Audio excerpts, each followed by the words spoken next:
Olá, bom dia. Eu sou o Jefferson. Estou gravando esse vídeo referente ao nosso trabalho sobre o Estado absolutista e o mercantilismo. Nele eu estarei falando referente a esse sistema econômico que ocorreu do século XVI até o século XVIII, com a Revolução Francesa, né, e a queda do absolutismo. É importante frisar que antes do mercantilismo existia o feudalismo e o escravismo também, né?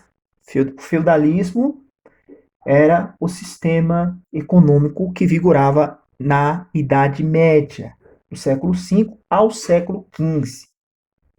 Do século V a partir da queda do Império Romano do Ocidente em 476 depois de Cristo, né?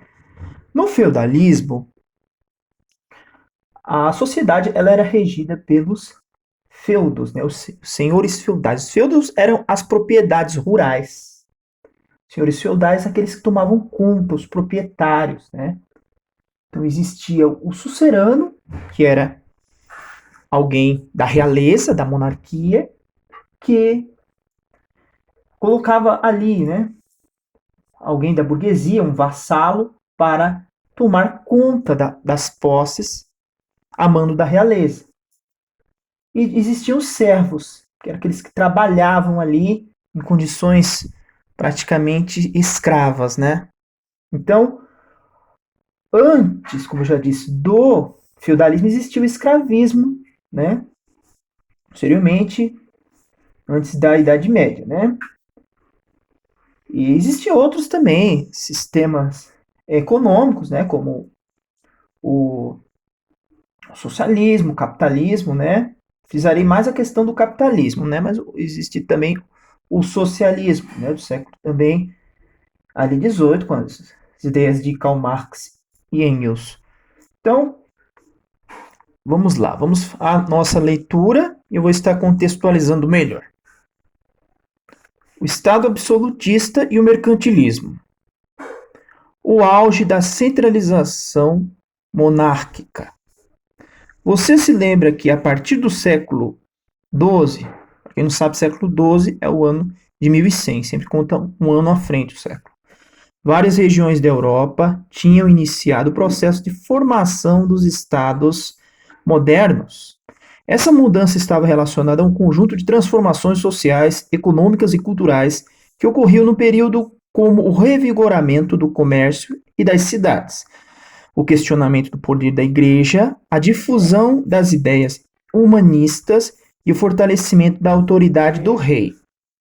A partir do século XV, os monarcas europeus trataram de consolidar seu poder e criar mecanismos que possibilitassem exercê-lo sobre vastas regiões.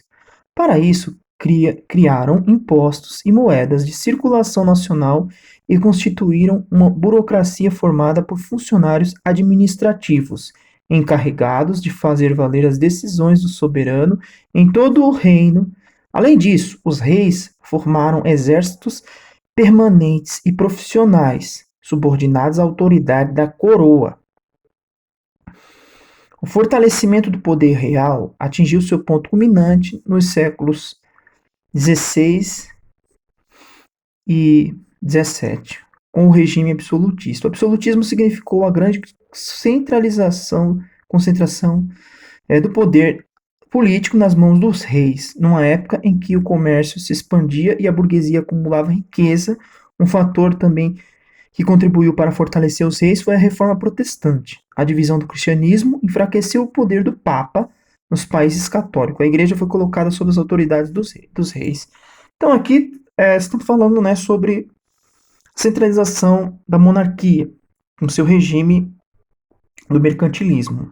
Porque antes, no feudalismo, não estava tendo circulação de moedas em trocas, né? O sistema a sociedade era rural, então trocava-se por produtos agrícolas, a pecuária agrícola, né? Então, o que os reis fizeram?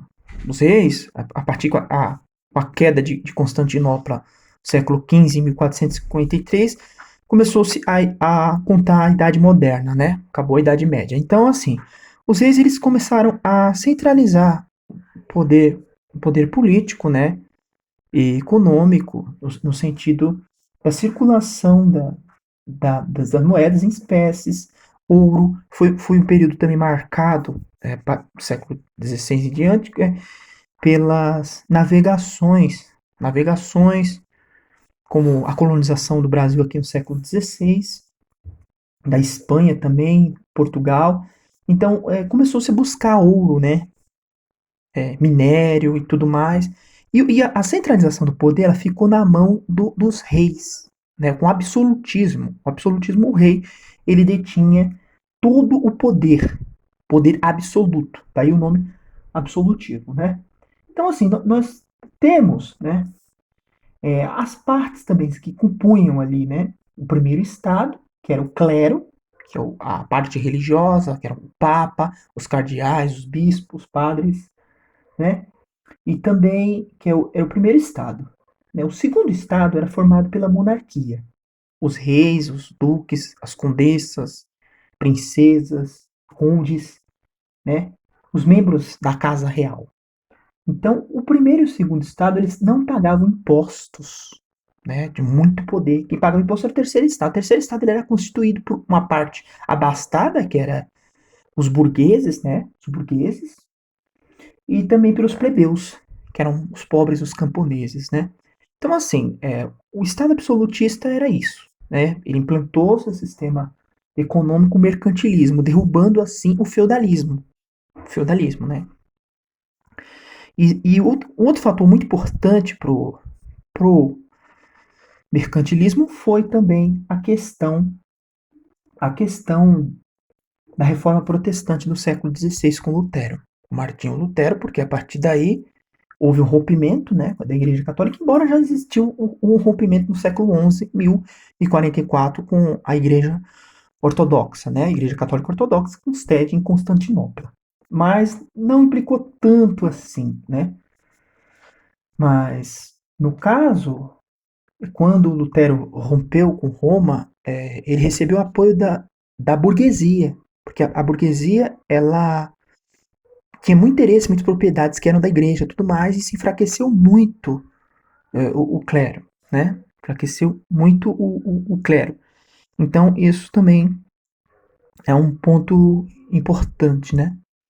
Um ponto importante aí do acontecimento. Então é isso, né? Temos aqui sobre alguns intelectuais, os teóricos do absolutismo, né, na Europa Ocidental, o poder absoluto dos reis contrariava uma longa tradição de poderes locais, exercidos pelos senhores em cada feudo. Aqui, né, os senhores feudais, né, foi muito ruim para eles a criação do mercantilismo, que o mercantilismo ele foi um preparo para o capitalismo, né. Para vencer a resistência dos grupos sociais mais fortes, nobreza e burguesia, era preciso legitimar o poder dos reis e justificá-lo pela razão e pela fé. Essa tarefa ficou a cargo de alguns intelectuais importantes, como Thomas Hobbes e Jacques Bossuet. Né? Thomas Hobbes, 1588 a 1679, foi um filósofo inglês, né, como diz aqui. Ele defendia a ideia de que a natureza humana era, desde sempre, má e egoísta. É como Agostinho de Hipona falava, né, no século V, a questão do pecado original. Isso tem até alguma relação a ver, né? Influência, com certeza. Sua principal obra, o Leviatã, Hobbes afirma que só um Estado forte seria capaz de limitar a liberdade individual, impedindo a guerra de todos os centros todos, né? Em resumo, o indivíduo deveria dar pleno poderes ao Estado, renunciando à sua liberdade a fim de proteger sua própria vida. Hobbes defendia o poder absoluto do Estado, mas não necessariamente na figura do rei, né? Para ele, a autoridade poderia ser representada por um monarca ou uma assembleia, desde que o poder exercido sem contestação por parte dos súditos. Aí tem o outro aqui, tem o Jacques Bossuet, né? Esse do século XVI, 17, desculpa, a 18, 1627 a 1704. É bispo e teólogo francês. Bossuet, ele Foi um dos mais importantes intelectuais da corte do século da corte de Luís XIV, né? Mais absolutista dos reis. Luís XIV era um rei absolutista. E nessa época estava em auge o absolutismo, né? O poder dos reis.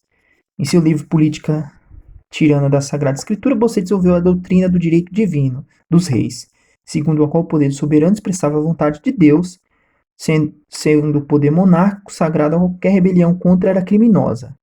Para você, a autoridade do rei tinha origem divina, sendo, portanto, incontestável e limitada. Era possível perceber a diferença do pensamento dos reis teóricos. Enquanto Hobbes defendia o absolutismo com base na razão, no segmento de que era necessário garantir a segurança dos indivíduos, o bispo Brunetti fundamentava sua defesa no direito divino dos reis, né? Então, aqui nós vimos sobre a respeito, né, da questão do auge do absolutismo. Vemos também como o mercantilismo mantinha aqui, ó, o seu poder, né, metalismo, riqueza de um reino, era medida pela quantidade de metais nobres que ele possuía, né, como eu expliquei antes. Por essa razão, muitos governantes evidenciavam a saída do ouro dos cofres do Estado, balança comercial favorável. Os governos criavam medidas protecionistas para encarecer os produtos importados e reduzir sua entrada no reino, reduzindo as importações, aumentando as exportações, a balança comercial ficaria positiva. Daqui foi o esboço para o capitalismo, né? A bolsa de valores, a questão da valorização da moeda, e o estímulo às manufaturas locais também. O governo estimulava a produção de bens manufaturados, como os tecidos e as ferramentas, o TA, né? Como todo o maquinário, para posteriormente na Revolução Industrial, né? Posterior ali do final do século XVIII, XIX e XX, né? Esses produtos abasteciam o mercado interno e podiam ser exportados, entendeu? Mas a coroa. Então, assim, além disso, o interesse das riquezas e produtos de alto valor, e como especiarias metais preciosos, organizar expedições e tudo mais. Então, assim, como eu já havia explicado, é referente, né? Esse foi o processo, né, do mercantilismo, dominado pelo absolutismo real, né? Os reis, essa transição econômica que ocorreu do antigo feudalismo, dos feudos, né, senhores feudais, toda aquela sociedade agrícola para a sociedade mercantilista, né? Começou a usar-se de novo a moeda em troca, questão econômica e tudo mais. Aí depois veio, posteriormente, o capitalismo. O capitalismo ele surgiu no final do século XVIII, em 1789, com a Revolução Francesa. A Revolução Francesa foi um marco muito importante, né?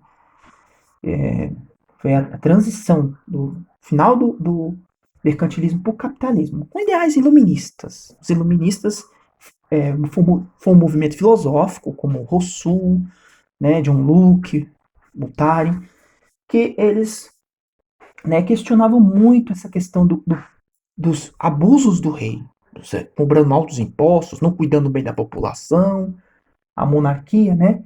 E também tirando a centralização do poder da religião, né? Teve o Renascimento, teve essa questão da a reforma protestante, a Roma perdeu o seu monopólio e assim deu-se o regime capitalista, a Revolução Francesa, a queda do rei da França, Luís XVI, que foi inclusive decapitado, e ali realmente com os grupos, né, os girondinos e os jacobinos, né,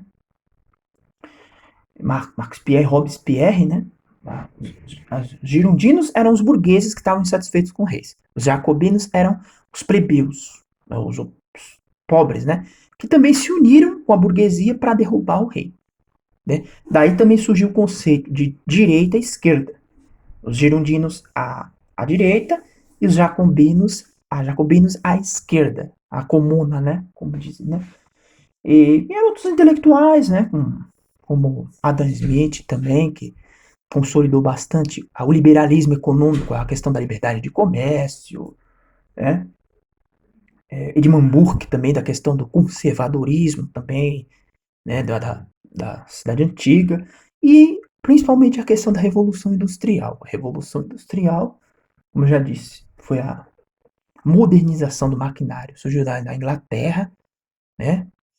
Passou-se ali a modernização, a Inglaterra cresceu muito, né? Ela derrubou a Espanha no século XVI, em 1588, e começou a crescer muito os ingleses. Eles se modernizaram, começaram a negociar ali com Portugal, com Holanda, com a França, e eles criaram a Revolução Industrial, os maquinários do final do século XVIII, todo o século XIX, começo do século XX. Então, assim foi, né, consolidado o que nós temos hoje como o sistema econômico, que é o capitalismo, né? O capitalismo. Mas essa foi a explicação referente ao mercantilismo e o absolutismo do rei, que foi derrotado o mercantilismo pelo o atual capitalismo, tá? Então essa foi a explicação do trabalho. Estou à disposição para esclarecimentos. Se alguém tiver alguma dúvida, estou à disposição, tá bom? Então é isso e um bom dia a todos.